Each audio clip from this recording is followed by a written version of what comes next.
My sister mocked me for not being able to find a good guy. At her engagement party, I showed everyone a video of her fiancé flirting with me at a party just a week earlier. The engagement was called off right there. I have always been the disappointment in my family compared to my sister Jenna. Not because I'm a mess or anything. I have my life together, own my apartment, and actually make decent money. But according to my family, especially Jenna, I'm wasting my potential because I'm still single. The last 2 years have been absolute hell. Every family gathering, every Sunday dinner, every holiday, Jenna finds a way to bring up my dating life. Still no boyfriend, sis? Maybe if you weren't so picky. Men don't like women who are too independent, you know? It got worse after she started dating Tony last year. Tony became her whole personality. Tony this, Tony that. He was supposedly this amazing catch. Good family, stable job, wants kids, the whole package. She'd constantly compare other guys to him, especially the ones I dated. Why can't you find someone like Tony? Tony would never do that. I was so sick of hearing about perfect Tony. Last week, I was at my friend Nikki's birthday party at this bar downtown. It wasn't anything fancy, just drinks and dancing. Around midnight, I was at the bar ordering another round when this drunk guy started hitting on me. Guess who? Yep, Tony. He clearly didn't recognize me. Jenna and I look nothing alike, and he'd only met me once briefly at a family thing. My friend Leona noticed what was happening and started recording on her phone. She later told me something felt off about the way he was acting. In the video, Tony's clearly wasted, getting way too close,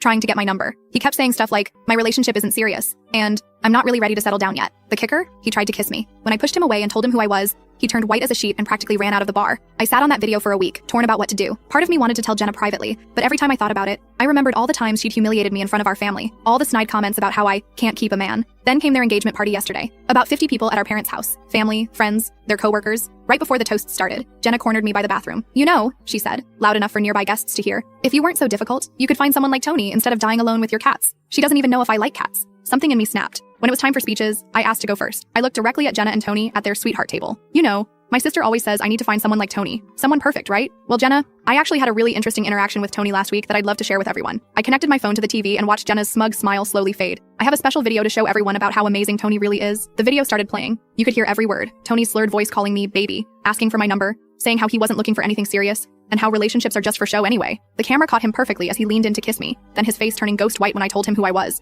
The silence in the room was deafening. Then all hell broke loose. Jenna's champagne glass slipped from her hand, shattering on the floor. You're lying, she whispered, then louder. You're lying. But her eyes were glued to the TV, watching Tony's drunk attempts to kiss her own sister. Tony jumped up, knocking over his chair. Baby, I was wasted. I didn't know what I was doing. He tried to reach for Jenna, but her dad stepped between them. Tony's mom started screaming in Spanish, something about mentiroso and sinvergüenza, while hitting him with her purse. His father just sat there, head in his hands, muttering, not again. She ripped off her engagement ring and threw it at Tony, nailing him right in the forehead. 6 years of my life, she sobbed. 6 years. My mom was crying, mascara running down her face. Dad was trying to keep Jenna's friends from going after Tony. Someone's grandmother was praying in the corner. Tony's sister was recording everything on her phone. It's probably on TikTok by now. Tony tried one last time. It was just a mistake. I only love you, Jenna. That's when I played the video again, this time focusing on the part where he said, my girlfriend? Nah, she's just for show. I'm not trying to settle down yet. He finally gave up and ran out, literally ran, leaving his car in the driveway. His mom chased him down the street, still swinging her purse and yelling in Spanish. Half the family thinks I'm a hero. Dad secretly texted, good job, kiddo. And my younger cousins are calling me their icon. The other half, well, mom won't speak to me, and my aunts are saying I ruined the family's reputation.